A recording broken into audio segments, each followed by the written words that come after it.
un filme snuff. Era una noche siniestra, con niebla a los alrededores, y una intensa luna llena dorada se posaba en los cielos. Por los contornos se extendían infinidad de bosques. Había un complejo de edificios residenciales a lo lejos, donde residía la mayoría de las personas, en un lugar un tanto apartado de la ciudad. En lo profundo de la porción de bosques que había, a un lado de los edificios residenciales, surgían infinidad de caminos que llevaban a lo más profundo. Por allí, entre las entrañas de las frondosidades verdes, aparecía una gran casa, abandonada, tan inmensa, como una mansión. De tiempos de antaño, con el paso de los mismos años había ido quedando abandonada, cuando la familia seguramente poseedora de ella, se había ido dispersando con el tiempo. Ahora esa casa había estado desocupada por varios días, hasta que una noche, dos jóvenes habían corrido a refugiarse allí, escapando del susurro de la persecución de la policía, a lo lejos. Esos dos jóvenes eran rebeldes, criminales, que habían necesitado un refugio donde esconderse. Entonces, cuando habían encontrado dicha casona abandonada, pensaron que no podía haber lugar más perfecto, y se habían adentrado a la fuerza, a la edificación que estaba ya en ruinas. Aunque las noches siguientes que se quedaron, fueron robándose muebles de la ciudad con los cuales cubrieron los espacios vacíos del lugar, y fueron haciendo que aquella casa se fuera pareciendo más a un desaseado hogar para ellos, bastante desordenado y sin cuidado. Pero como solo la necesitaban para pasar las noches y tenerla como refugio, no se preocupaban más, y aunque la casa parecía estar derrumbándose, se veía que aguantaría unos cuantos años por venir. Y a decir verdad, en sus tiempos seguro, había sido una casa bastante cara y algo atrayente, tenía, incluso ahora, que reflejaba lo que anteriormente había sido, y que también generaba una intriga, porque parecía una casa fantasma, por lo abandonada que se veía. Esa noche entonces, los dos jóvenes venían volviendo a su improvisado hogar, y se preparaban para entrar. Víctor, uno de ellos, era el mayor, con un rostro indiferente, sombrío, que parecía que nada le podía afectar, ningún sufrimiento. Y por Dios que estaba acostumbrado a ver personas desgarrándose del dolor y retorciéndose, pero estaba acostumbrado, por su otro compañero, Václav, el más joven y desquiciado, sin escrúpulos por supuesto, con una frenética pasión por derramar la sangre con sus manos. Era el más descontrolado, el más perturbado, el más cruel. Y Víctor, que lo acompañaba a todos lados, como se ha mencionado, estaba ya acostumbrado a contemplar la crueldad de su compañero. Václav en su prontuario llevaba unas cuantas muertes ya de víctimas inocentes, civiles, personas normales. Pero aspiraba a más. Y hace algunos días, Víctor, que casi nunca metía sus manos en los asesinatos de las víctimas, sino que siempre participaba como fiel cómplice en las atrocidades de su compañero, había traído hacía 2 días a la gran casa una videocámara que se había robado. Esta les iría a servir, y con ella pensaban, podían grabar sus crímenes, sus fríos asesinatos de personas que no tenían culpa alguna. Así luego, pensarían publicarlos, y quizá podrían recibir algún dinero por ellos. Cuando Víctor le había entregado la cámara a Václav, este había sonreído complacido con ella en sus manos, con unas pupilas que parecían dilatársele por el odio y sus ya ansias preliminares a matar.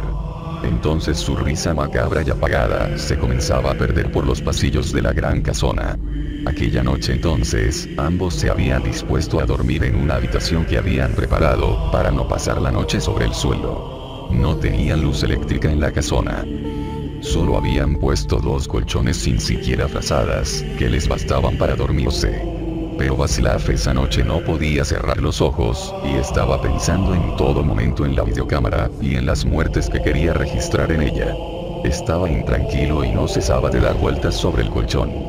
Tenía ansiedad, por hacerlo, a poner en uso la cámara. Entonces, pasada la medianoche, le había dicho a su compañero Víctor, que todavía estaba despierto pero reposaba silenciosamente. Mañana tenemos que estrenar la cámara. Lo podríamos haber hecho ahora mismo, pero si estás cansado no me vas a funcionar bien, y además la policía todavía anda siguiéndonos el rastro. Entonces quiero que mañana registremos uno de nuestros asesinatos. Víctor, con una mirada sin sentimientos, con las pupilas dirigidas hacia un punto vacío de la habitación, le contestó. De acuerdo, por la mañana. y solo así Václav pudo calmar un poco sus ansias, se dio vuelta y se dispuso a dormir. La noche transcurrió entonces en quietud, en un silencio mortal. Las sirenas policiales se habían apagado hacía mucho rato y ya no los perseguían. La oscuridad de aquella noche como siempre guardaba en silencio los planes que ellos tenían tramados por causar muertes, sin rastros de remordimiento alguno, como verdaderos asesinos que eran. Václav había pasado esas horas de sueño ansioso, hambriento de deseos de quitarle la vida a alguien. Llevaba ya unas horas sin matar, y eso para él, ya era demasiado, y debía liberar su violencia ya. Por lo que cuando llegó la mañana siguiente, se despertó agitado, ávido por soltar sus nefastas energías. Pasaba por un pasillo de la casa, y se armó con un martillo, con una dura cabeza de piedra blanca, la cual era una de sus armas favoritas, y que llevaba todavía viejos rastros de sangre. Metió la mano en su bolsillo izquierdo, y comprobó que llevaba un destornillador de paleta también, perfecto para torturar con él introduciéndolo en orificios pequeños del cuerpo, como los de los ojos. Víctor apareció más atrás de él, desprendiéndose de la sensación soñolienta, sabiendo que ahora tenía que acompañarlo. Entonces ambos abandonaron la casa. Esas horas de la mañana, se las habían pasado después de haber llegado a la ciudad, sentados en la acera de una esquina, contemplando a la gente pasar, Václav buscando víctimas con la mirada. Así se les fue la tarde, hasta que en los cielos grisáceos sin vida, la oscuridad fue haciendo su entrada. Y allí fue cuando sus pupilas relucieron con maldad, cuando creyó encontrar la oportunidad habiendo descubierto a unas posibles víctimas frente a él. Con los colores del cielo apagándose por el paso de la tarde de fondo, con la ligera neblina, pasaban dos figuras abultadas, por la cantidad de cosas que llevaban encima, con una fingida y chocante elegancia. Eran dos mujeres, jóvenes, que luego de la caída del día se dedicaban a la despreciable y sordida labor para algunos, la prostitución. La más joven tenía un aspecto de rebeldía. Llevaba adornos en las muñecas, como grandes aros dorados, por supuesto falsos. Tenía una mirada seria, y llevaba una falda corta, de una tonalidad rosa oscura. Su figura era delgada, y se hacía evidente su juventud. Era nueva además, en la labor. Su compañera, la otra, era una prostituta con más experiencia, y era más gruesa de carnes, y sus años ya parecían estarse leyendo con prisa hasta el punto en que tendría que dejar de trabajar, porque lo último que quedaba de su atractivo se iría apagando, y entonces, ya no tendría más trabajo. Era también más experimentada, y tenía una mirada que parecía reconocer clientes a la distancia. Vio a ambos jóvenes, como siluetas que estaban a cierta distancia de ellas, y le hizo un gesto a su compañera. Le dio a entender que podían ser posibles clientes. La chica joven y nueva en la mencionada labor, llevaba por nombre Katia. Desde su infancia que había tenido una vida difícil, y tenía un carácter temperamental y una fuerte rebeldía, que la habían llevado a abandonar su hogar y pelearse definitivamente con su familia, en sus primeros años de la juventud, hasta que había pasado de los 17 años, y por necesidad había terminado durmiendo bajo el puente de la ciudad, por donde pasaba un estrecho canal. Procuraba cuidar su higiene lo más que podía, a pesar de las bajas condiciones en que se mantenía. Allí en el puente, cuando una vez iba de pasada ella, se había conocido con Sonia, la madura compañera que tenía ahora, quien enseguida, le había hablado del dinero que podía conseguir, y le había aconsejado volverse prostituta. Katia, sin ver otro camino, y sin importarle ya demasiado su dignidad, había aceptado. Sonia le explicaba lo más que podía, y con el tiempo empezaron a recorrer las calles y rincones de la ciudad juntas, buscando clientes, hasta el día en que estaban ahora. Creo que tendremos trabajo, dijo Sonia mirando a su compañera. Estoy agotada y... respondió Katia con bastante pesimismo. Pero Sonia le había dicho siempre, que unos cuantos dólares de más nunca venían mal. Además eran dos posibles clientes, y serían los últimos de la jornada, de un día agotador. Centraron su atención entonces en los supuestos clientes. Václav se quedó atrás, y envió a Víctor a hacer el trabajo. Se acercó disimuladamente, y habló con Sonia un rato, y también cruzó algunas palabras con Katia. Todo era parte de un plan. Tras unos minutos trenzando una charla, terminó ofreciéndoles unos tragos. Su invitación pareció tan natural, convincente y bien disimulada, además de que dio a entender casi indirectamente de que la recompensa sería buena, que Sonia terminó persuadiendo a Katia para que aceptaran. Solo unos tragos. Ya después podemos pedir de sus servicios, solo necesitamos que pasen unas horas con nosotros. Les dijo Víctor, haciendo un enorme esfuerzo por dejar su instalada indiferencia y rostro inexpresivamente serio de lado por un momento, para pretender ser convincente y cercanamente casi agradable. Vasilav y él sintieron que ya las tenían en las manos cuando las prostitutas habían aceptado. Efectivamente, luego de comprar los tragos a la salida de una fiesta, a la que no habían entrado, pues solo iban en busca de los tragos, consiguieron emborrachar a las trabajadoras nocturnas.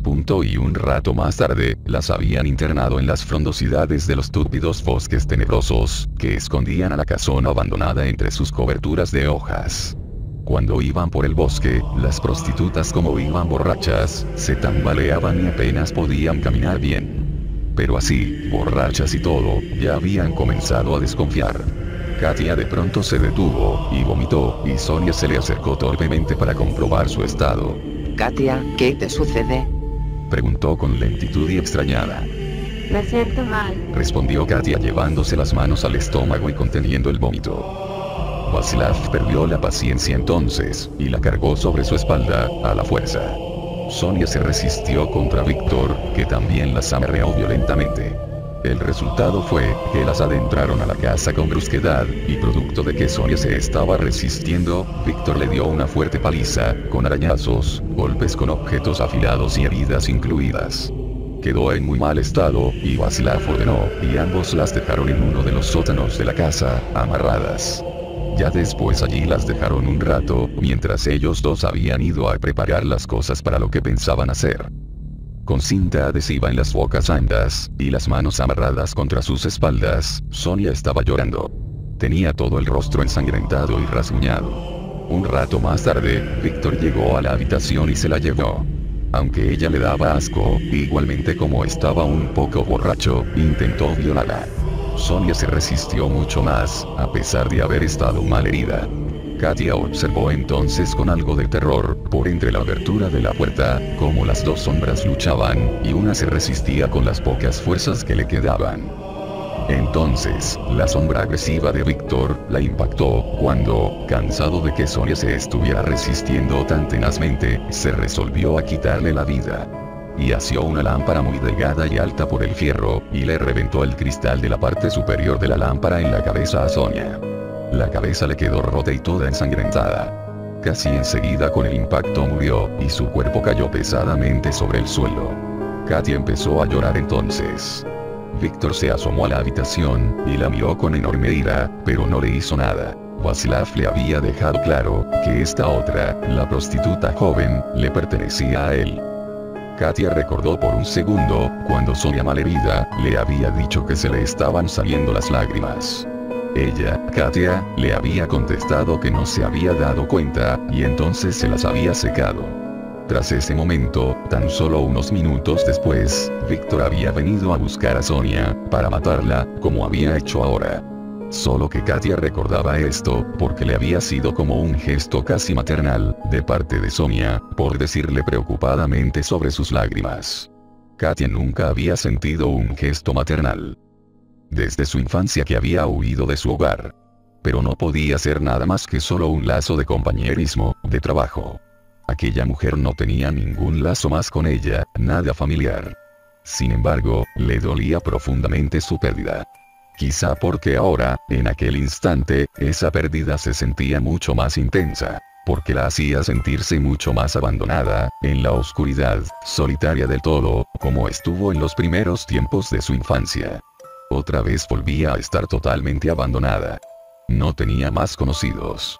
Alguna que otra vez, trabó alguna charla con los clientes que solía tener. Pero no tenía lazos con ninguna persona en general. Siempre había estado abandonada en ella misma. La única hora con quien había compartido el trabajo que ejercía, había muerto. En un instante se sentó, todavía con la boca tapada con cinta adhesiva, y las manos amarradas, y los ojos abigarrados por el maquillaje derramado por sus lágrimas, y pensó. Analizó la situación. Estaba sola ahora, con dos psicópatas. Uno de ellos ahora seguramente buscaría matarla. Pero ¿cuánto valía su vida? Seguramente nada. Seguramente aquellos dos psicópatas obtendrían más placer torturándola que el placer carnal el cual ella les habría podido proveer si tan solo hubiesen sido clientes. Vasilav ordenó que Víctor la hiciera subir al segundo piso de la espaciosa casa, a una habitación que habían dispuesto para su proceder casi como ritual. Allí habían unos cuantos muebles. Hicieron algunas pruebas de Tomás. Víctor comenzó a grabar, y Vasilav sostenía un cuchillo afilado en mano, con el cual había amenazado en todo momento a Katia. Y la violó. Mientras tenía relaciones sexuales con ella, sustentándose en el cuchillo que si es que ella planeaba resistirse le abriría la garganta sin dudarlo, Víctor iba grabando, y registrando todo, en la cámara con media calidad. Pero cuando ya Vasilav estuvo satisfecho, hizo que esta vez Víctor amarrara a Katia contra el colchón, que estaba cubierto todavía por plástico, porque lo habían robado hace 2 días de una tienda. Quedó sujetada con fuertes correas. Katia aún tenía leves efectos de la borrachera, y sucumbía a la tristeza que la invadía, pero también estaba desesperada. No cesaba de moverse e intentar liberarse. Pero Vasilav de todos modos se acercó a su oído, y le susurró. Esto será doloroso por más, no pares de gemir. No sacarás nada con resistirte. No quería matarla rápido. Quería hacerla sufrir. Pero como era molestosa al estar tan inquieta, Vasilav aseguró las correas mucho más fuertes, apretándole las muñecas a tal punto que éstas se enrojecieron, como si las venas se le fueran a estallar. Katia gritó de dolor. Entonces Vasilav le ordenó a Víctor que trajera otra cámara. Deseaba una mejor calidad. Habían robado también otra cámara, que parecía una más profesional, que fue la que instalaron en la mitad de la habitación, frente al colchón, sostenida en un trípode. Como todo estaba tan oscuro, Víctor activó la visión nocturna. Entonces a través del lente con tonalidades brillantes, verdes y negras, se veía la imagen de Vasilav, aproximando a la de Katia para echársele encima. Entonces con el cuchillo tenía pensado divertirse un rato, y fue recorriéndole la piel con la punta del filo, abriendo de vez en cuando pequeñas heridas, que hacían correr finos hilos de sangre. Le destapó la boca a Katia, solo para deleitarse en cómo ella gritaba más. Aquella sería una larga noche, y Vasilav pensaba aprovecharla, junto a Víctor tras el lente, que no perdía detalle, para producir una buena película de un asesinato real, para luego hacer como pensaban, comercializarla. Sintiéndose seguro ante el hecho de que Katia estaba amarrada, y él sostenía el filoso cuchillo, la acomodó un poco en su posición, haciéndola quedar frente al marco de la ventana, y la volvió a violar. El fuerte movimiento hacía a Katia golpearse la cabeza contra la madera del marco en el que se apoyaba, y derramar lágrimas de sufrimiento y disgusto. Cuando estuvo ya totalmente complacido, en la parte carnal por lo menos, y haber gastado varias energías, volvió a dejar a Katia en su posición normal. Cuando se exasperaba porque ella se movía tanto, y todavía se resistía, comenzaba a darle fuertes golpes, enfurecido, haciendo que todo el colchón se rehiciera. Y la cámara de Víctor no perdía detalle alguno. Mientras, afuera en los exteriores nebulosos del bosque, de pinos tenebrosos que parecían observar en la oscuridad cada paso, y contribuían a aumentar el nerviosismo de quienquiera que se encontrase allí, nada sucedía, o por lo menos, nada parecía suceder, pues todo estaba tan callado, y nada hacía sospechar del sufrimiento que una persona estaba pasando en la casona. Pero la verdad es que había alguien extraviado en el bosque. Por allí, vagaba la figura de un joven niño, que no se enteraba de lo que sucedía en el lugar cercano. Se sonaba las narices y derramaba lágrimas. Su forma era tan pequeña e indefensa, que generaba lástima, y hacía calcular unos 7 años. El desprotegido infante, cansado ya de andar, se fue a sentar al comienzo del tronco de un pino. Entonces comenzó a recordar cómo se había perdido. Pues el bosque siempre le había generado curiosidad. Pero la curiosidad era mala. La curiosidad mata, le aconsejaban en su familia. Su madre le había contado 1000 veces un cuento que hablaba sobre el desgraciado destino de alguien que se perdía en un bosque. Era tan fácil perderse, que había caminado entre los árboles, internándose, sin recordar este cuento que le relataba su madre, cuando ya el reloj estaba por pasar la medianoche, y cuando se dio vuelta para reconocer el camino, se dio cuenta que estaba perdido. Era muy tarde ya, y ahora no podría volver a su casa a cenar. Y se quedaba sentado, y vertía más lágrimas con profunda tristeza y desespero. La extraviada alma inocente de pronto escuchó un desgarrador grito de mujer que venía perdiéndose a la distancia hasta llegar a sus oídos, casi desvanecido, casi como algo irreal. Pero continuó repitiéndose, aunque con su baja resonancia, el niño entendió que no era producto de su imaginación, sino que era algo real, y efectivamente, venía desde algún lugar escondido adentrado en los árboles. Vaciló, y avanzó con temor, temblando, estremeciéndose, sintiendo escalofríos que le subían desde la punta de los zapatos, hasta el final de la nuca. Volvía a oír el mismo grito procedente desde la distancia, cada vez más seguido. Era obvio que era el grito de una mujer, pero ¿de quién era? De pronto se asustó.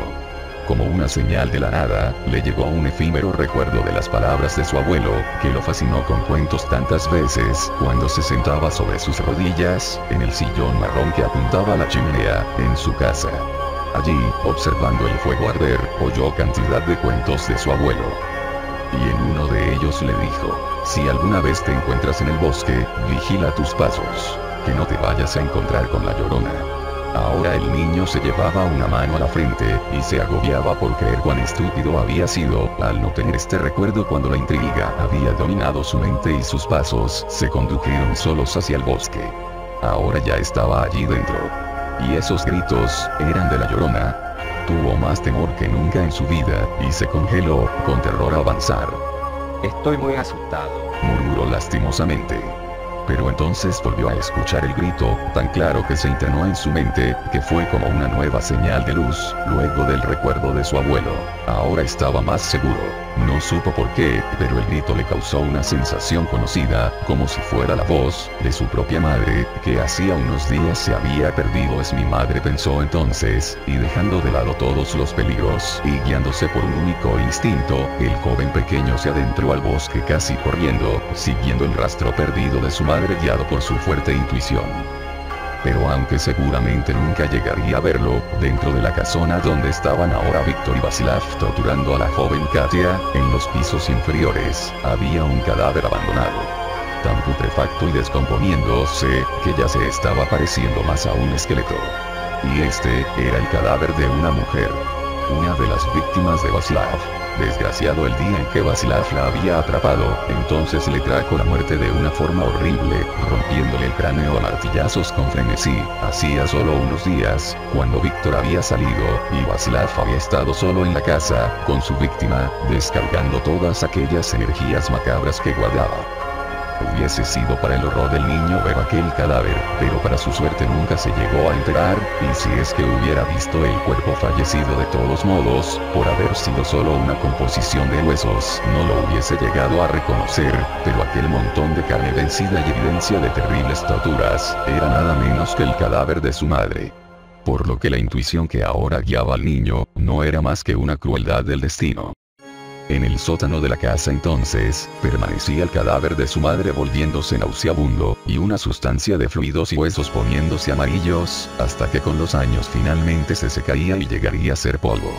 El niño mientras, continuaba su búsqueda, sin saber que no llegaría a su objetivo. Sus ojos llorosos, tan indefensos, soltaban pequeñas lágrimas temerosas, y caminaba, inseguro. Pero había algo que no lo dejaba detenerse, y los gritos de Katia, que él desconocía de quién procedían, y que pensaba que eran de su madre, continuaban llegando a sus oídos. Y esto le daba un extraño impulso para avanzar. Recorrió los pinos, que se extendían como una muralla, y volvió a sentirse perdido tantas otras veces. Ya después de mucho avanzar por las fértiles tierras bajo los pinos, donde se le hundían los pies, vio los contornos de la enorme casona. Atemorizado por su aspecto de abandono y de siniestra casa, avanzó lentamente, con inseguridad, hasta que estuvo cerca a sus murallas. Y dudó algunos segundos en buscar una entrada, pero era tan grande el temor que le había entrado, que mejor había decidido no hacerlo, y se había conformado solamente con acercarse a una ventana, a comprobar qué había dentro. Había una especie de sótano, vacío, sepultado en oscuridad. Vaya, dijo el niño, y entonces se trasladó. Fue hacia la parte trasera del hogar. Por fin había encontrado una gran puerta de entrada, pero estaba asegurada firmemente. Los dos psicópatas que estaban dentro obteniendo placer de las torturas, la habían sellado, para evitar la entrada a cualquier intruso o para distraer a la policía. El niño, invadido por una curiosidad peligrosa, amenazado por ella pues sabía los posibles males de sus consecuencias, igualmente continuó recorriendo, guiado por aquel instinto maternal que imaginaba, lo llamaba la distancia. Había una especie de pequeña colina, formada por tierra, algo elevada, hasta la cual llegó y subió. Estando en la punta del cúmulo de tierra seca, pudo contemplar más ventanas, que eran las correspondientes al segundo piso. Entonces tuvo una vista más clara, y a través de los cristales, comenzó a registrar lo que había dentro de la casona. Mientras, Václav lanzaba una carcajada de demencia, mientras tenía la boca manchada en sangre después de haber recorrido con sus labios las nuevas heridas abiertas que había hecho sobre la piel de Katia con su cuchilla, y ahora le ardían punzantemente. Vaya, el dolor de una herida abierta, qué placentera sensación para él por causarla, y para su víctima, como agujas sangrientas que se le clavaban en la piel, con un intermitente dolor que venía a ratos sintiéndose fuertemente. Katia se retorcía. No podía evitar que el cuchillo le hiciera ligeros cortes en las carnes. Por más fuerza que acumulara para impulsar todo su cuerpo, en un intento por zafarse, las correas estaban tan firmemente aseguradas, que acababan con todas sus esperanzas, y la hacían entregarse a una tortura hasta la muerte. Una posible muerte, que se terminaría siendo realidad cuando su cuerpo no aguantase más la fatiga de resistir el dolor, y sus ojos se entrecerraran por la debilidad. Václav, sintiéndose en todo el control, se daba el tiempo incluso para jugar a dibujar de alguna forma todas sus crueldades en la piel de Katia con la cuchilla. Como si se tratase de un cuadro, dirigía el cuchillo con maestría, disfrutaba el proceso, abría caminos de sangre, exploraba el cuerpo de Katia, conducía el cuchillo por un mar de carnes que se iban separando a su paso, lo hundía profundo, veía la sangre salir desde el interior como si una fuente hubiese sido abierta. Entonces llegaba el momento de volverse todavía más perverso, si es que era posible, y ceder a sus deseos más animalescos, más bestiales. Le había quitado ya la ropa interior de la parte inferior a Katia, y fue bajando, con su olfato, hasta llegar a su parte íntima, en la entrepierna. Le hizo las piernas a un lado, y, entre los olores de las heridas abiertas, el sudor, y la sangre en su boca, Katia se estremecía, se retorcía, cerraba sus ojos con fuerza, ansiosa porque la muerte llegase luego a arrebatarle todo aquel dolor, toda aquella tortura, mental, y del cuerpo. Václav le aferraba las piernas con fuerza, y hundía firmemente, movido por un deseo constante, de querer dañarla. Entonces, de un momento a otro, una repentina furia lo poseyó, algo habitual en su carácter que estallaba, y tomó el cuchillo, subió por el cuerpo de Katia, y lo clavó con fuerza, desgarrándole el pecho. Los gritos de dolor parecían atravesar la espesura del bosque, y lugares mucho más allá. Víctor miraba por el lente de la cámara, y lo que sobraba de su rostro al lado del aparato, mostraba su sonrisa. Complacido también, porque aunque la mayoría del tiempo era indiferente, a veces llegaba a ser seducido por la intensidad de las escenas que contemplaba. Despertaban también sus emociones más maliciosas. También su instinto despertaba, como el de un animal. Ambos eran, como dos animales. Reaccionaba ante la sangre, disfrutaba de la crueldad que podían ver. Václav decidió que era tiempo de usar las otras herramientas que tenía para torturar. Se quitó de encima de Katia, que ya estaba desangrándose, y era increíble observar que todavía le quedasen fuerzas para respirar, resistiendo todavía su vida. Václav solo esperaba que no muriera pronto. Deseaba torturarla más. Si ella moría ahora, habría sido demasiada poca entretención. Ahora, viene más. Mira, usaré estas, decía Václav, mostrando sus herramientas al lente de la cámara. Eran el martillo con cabeza de piedra, y el desatornillador de paleta que había traído. Víctor volvió a sonreír, mostrándose que estaba entusiasmado con el proceso. Muy bien, le respondió. Esta será una buena cinta. Nos darán buen dinero por ella. Sí, respondió Václav, sonriendo y volviendo a lo suyo. Y me recrea hacerla y... Volvió a subirse encima de Katia, presionándole el vientre. Katia estaba llena de sangre y jamás en su vida había mostrado tanta expresión de sufrimiento. Ya desesperada, al ver a su verdugo volver a ella, exclamó, ya como última opción, intranquila por librarse.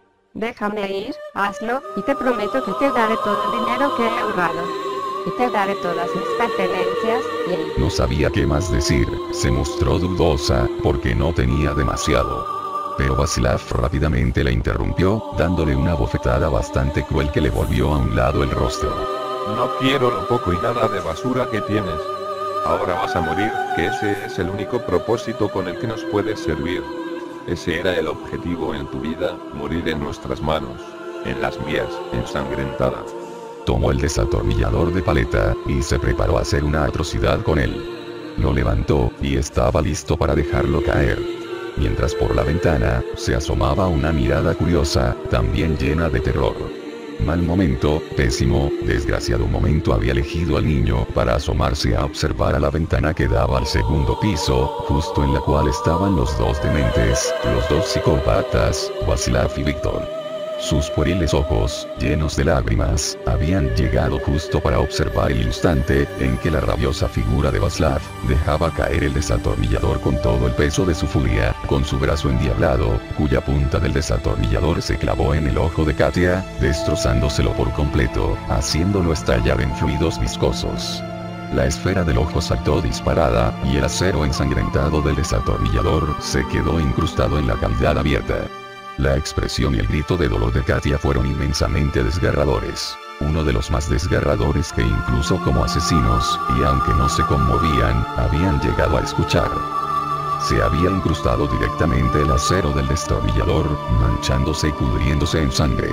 Era repugnante, inmensamente repulsivo a la vista. Un líquido viscoso se escurrió por los rasgos del ojo herido de Katia, recorriendo, y fue resbalando por sus mejillas, mezclándose con un fino hilo de sangre roja, nueva, de sangre inocente. Aunque Katia no se consideraba alguien inocente, discriminándose a ella misma por el trabajo que ejercía, y siempre había tenido el estigma de que ella misma se sentía como un desperdicio. Pero su sangre, cruel e infundadamente derramada, hacía ver que ella aquí era realmente la inocente, y también el par de ojos pueriles del niño, que observaban por la ventana. En ese destello de momento fugaz, en que se le había quedado marcada la imagen ante sus ojos del brazo, bajando descontroladamente hacia el ojo de la víctima, haciéndolo estallar en una mezcla de líquidos viscosos, y fundiéndose en un grito de dolor que desgarraba hasta el alma, el chico permaneció estático, sacudido por un escalofrío, observando. Y entonces sus ojos no resistieron más, y comenzó a gemir y a sollozar con fuerza. Fue apenas un momento, y Víctor que registraba, y Václav, el ejecutor, voltearon.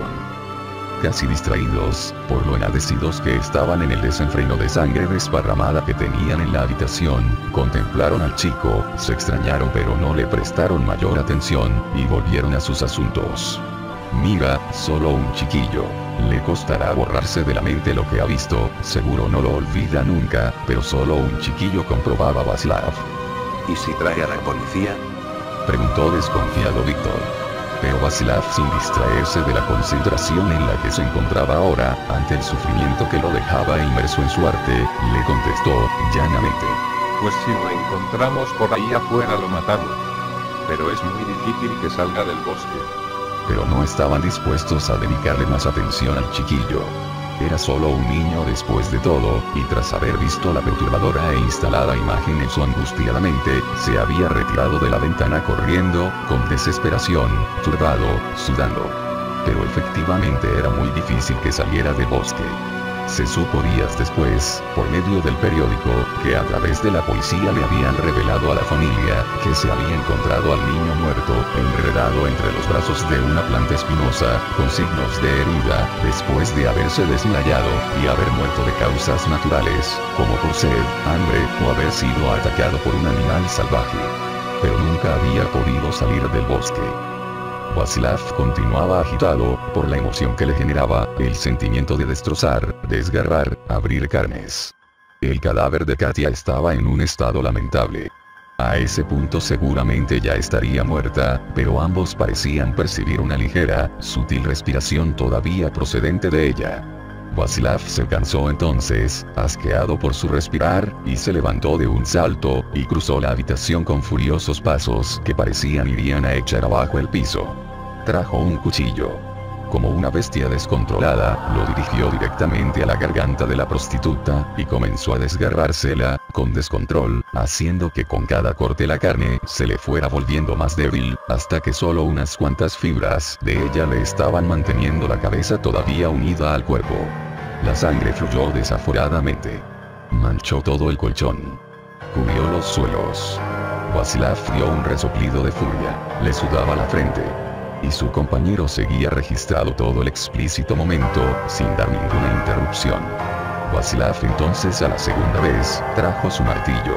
Se sentó encima del cadáver cruentamente mutilado, alzó sus brazos, y le dejó caer el martillo con la parte de piedra superior, con todas sus fuerzas, sobre la cabeza. Le rompió el cráneo. El rostro desgarrado de Katia difícilmente expresaba algún rastro de emoción por lo desfigurado que estaba, pero la última de ellas había sido sufrimiento lamentable, sin límites. Vasilav se manchó toda la ropa con sangre. Hizo el martillo a un lado, y sonrió, observando a su víctima. Solo para estar seguro, volteó hacia Víctor y le preguntó: ¿Has registrado eso?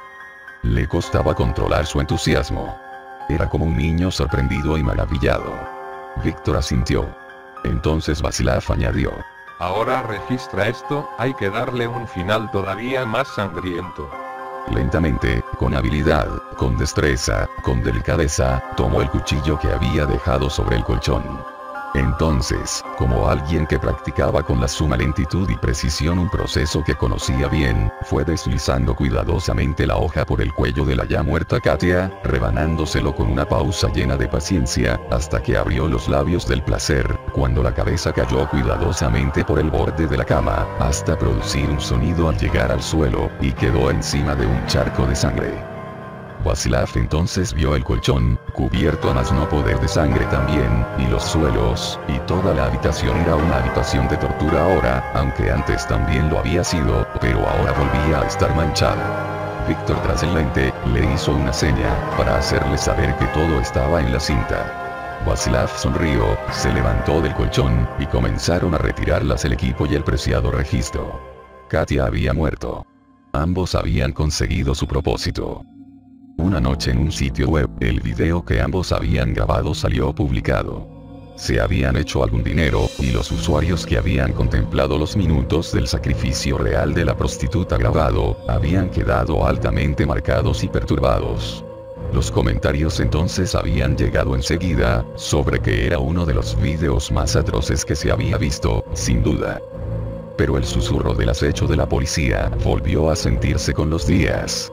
Alguien por ahí había dicho que la policía había capturado a dos tipos que se parecían demasiado a quienes habían cometido el asesinato y los asesinatos pasados, pues llevaban un amplio registro de crímenes.